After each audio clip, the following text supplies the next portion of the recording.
QuadrigaCX is one of the largest Bitcoin exchanges in Canada. Tens of thousands of Canadians have relied on QuadrigaCX over the last 6 years to hold about $190 million of cryptocurrency and $70 million in Canadian funds. That's a lot of money, and if you're not part of the cryptocurrency space or you're not a Canadian, you probably didn't even hear what the hell Quadriga was as of last week. As of January 26th, 2019, the exchange went completely offline, leaving all their customers in the dark. At first, they posted that they were going under maintenance, and then days following up, they announced that they were applying for consumer creditor protection, which means that they are trying to work their way out of a potential bankruptcy situation by further preventing lawsuits and other things that would impede them recovering from their current financial state. How did we get there? Well, it's a very complicated story, and for people who are not in the cryptocurrency space, they might be thinking, why does this story really matter? People who are not even in Canada in the cryptocurrency space might even be asking the same question. It's a really interesting story. It's ongoing. This video might even be a little bit premature, but I wanted to talk about this because I was one of the 110,000 members affected by this, and I feel like I have a bit of a different opinion on how I think things are going to progress moving forward on it. And I just want to clear up a couple facts about it in a simple form for people who have no clue about this story, who are looking for some type of quick video to explain what's going on. Now, for a bit of context, Canada doesn't have any regulations on cryptocurrency exchanges. In Canadian law, they acknowledge cryptocurrency as an asset. You're allowed to buy it, sell it, hold it, do whatever. You have to pay taxes on it, like selling or trading a commodity or security. They're not assets, though, that you can buy through a bank or through a stockbroker. Instead, you rely on exchanges like QuadrigaCX, which are privately run businesses that don't often even classify as traditional banks or even currency exchanges, which means you have zero protection in any way, shape, or form from anything happening like a bankruptcy. Furthermore, there are no regulations that require these exchanges to regularly get audits or report their asset holdings. There's just no regulations in Canada that force a cryptocurrency exchange to publicly or privately verify that whatever holdings they claim to have are actually true. Banks won't touch cryptocurrency exchanges for part of this reason, because they don't actively verify the assets that they hold. There's other reasons that banks don't get involved. Part of that I agree with, part of that I don't. But what really matters is QuadrigaCX has a run-in history with banks. They've actually recently had a lawsuit against CIBC for withholding a $26 million check that was going to be used to fund the withdrawal of Canadian dollars off of their exchange. So on January 16th, QuadrigaCX announced the death of their founder and CEO, Gerald Cotten. He was proclaimed to have died on a trip to India, where him and his wife, now widow, were building an orphanage. He passed due to complications with Crohn's disease, which factually, Crohn's disease has a mortality rate of 2%. So immediately, part of this story starts raising red flags. When the announcement on January 16th was made about Gerald Cotten's death, the date of his death was actually December 9th, 2018, a full 5 weeks earlier. There's no explanation as to why they withheld that information, and it also makes the whole case a bit more questionable. But at the time, it was not disclosed that Quadriga had any sort of liquidity problems whatsoever. Gerald Cotten passing away overseas raises a lot of questions. There has been no autopsy on the body. There has not been a death certificate presented publicly. However, it was included in Jennifer Robertson's affidavit, and apparently it has leaked online as well. Even more questionable is that 2 weeks before Gerald Cotten passed, he had signed and put Jennifer on as executor of his will and his estates, giving her personal assets, property, and one of the more stranger things, leaving his 2 pet chihuahuas with $100,000 in case of his passing to take care of them. Gerald Cotten, man of my home city, Vancouver. He was one of the first people to bring Bitcoin ATMs to Canada. I believe, if not the first person to bring Bitcoin ATMs into Canada. It wasn't like they were just planning a whole thing where they were neglecting their customers 100%. I had received money actually in the month 6 days prior to the announcement of his passing. So they were processing people's withdrawals and cryptocurrency transactions and trading volume and so on and so forth. So there was no indication that there were any liquidity problems behind the scenes post Gerald Cotton's death. Within 10 days of the announcement of Gerald Cotton's death, the website for QuadrigaCX went under maintenance. And a couple days after, there was a notification posting that they had applied for consumer creditor protection, citing liquidity issues, and basically that would protect them from class action lawsuits from angry customers. The widow of Gerald Cotton, Jennifer Robertson, had to present an affidavit to High Court explaining what had basically happened with the exchange post Gerald Cotton's death. There's some very, very interesting elements that pop up in there. And the most damning of which is that Gerald Cotton kept the private keys and access to the wallets of the QuadrigaCX reserves, $170 million worth of various cryptocurrencies, on a laptop and an encrypted USB key.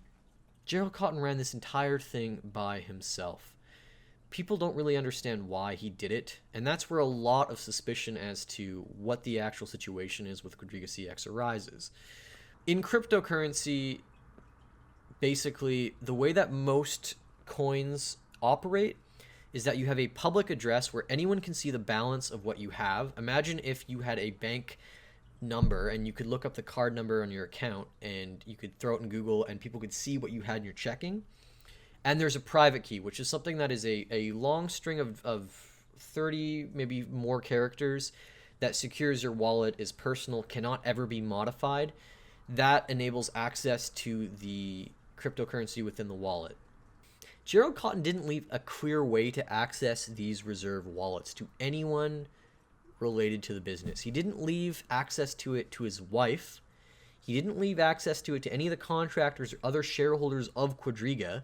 He had it himself, apparently, on his laptop in his own head, and it wasn't stated anywhere.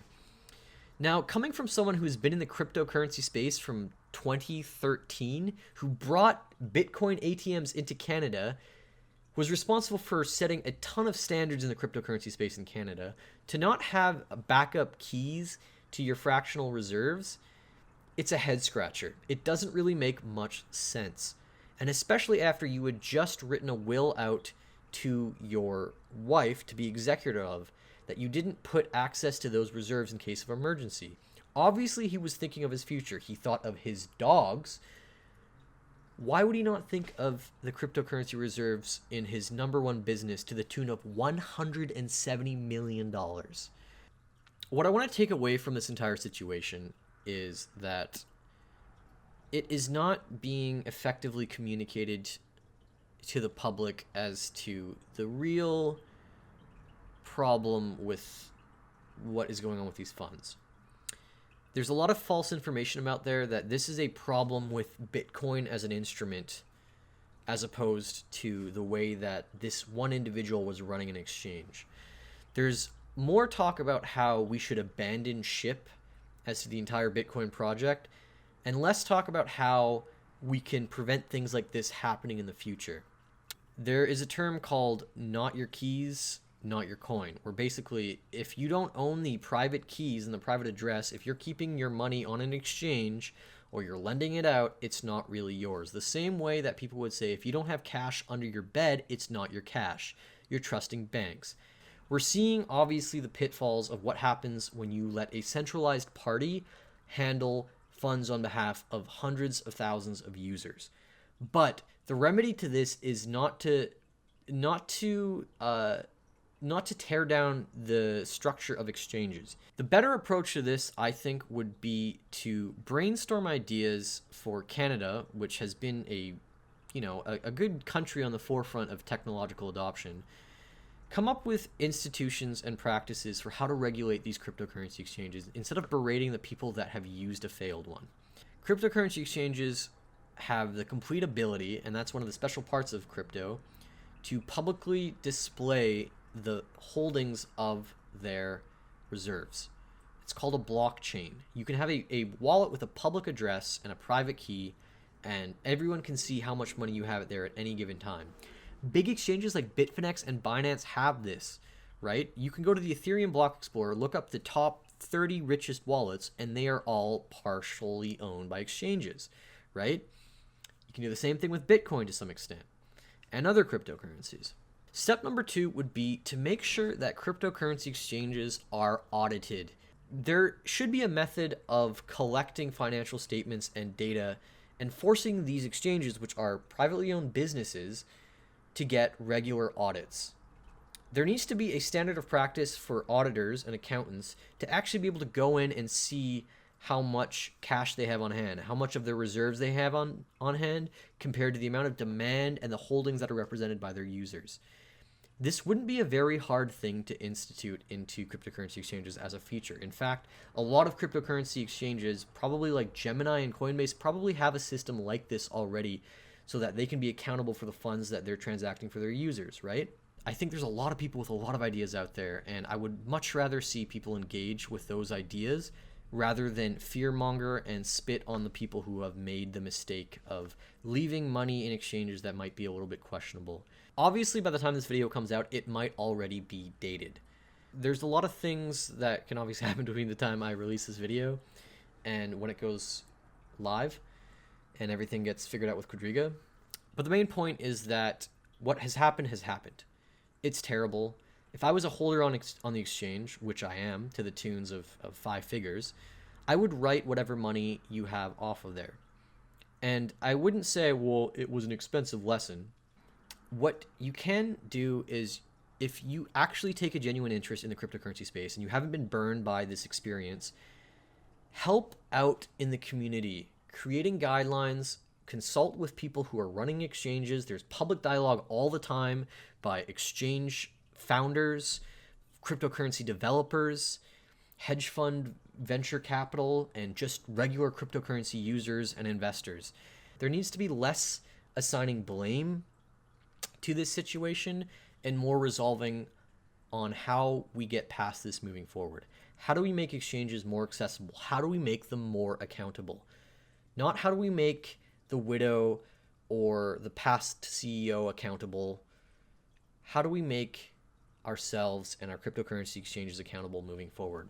Because if you really think that this is an asset that is going to stand the test of time, that is going to last another 10 years, then regulations need to be made now to protect investors. I just want to thank everyone for watching my video. I want to get into vlogging. I have a bit of a different story that's actually more on the positive side about cryptocurrency and how it's really changed my life. I want to see how this video does with everyone, obviously. You know, so please let me know. I would love to hear back from you guys who are watching this. If you have any ideas about how cryptocurrency exchanges can improve, I really think things are going to get better from here for everyone involved in this Quadriga situation. Keep your chin up. It's going to be all right.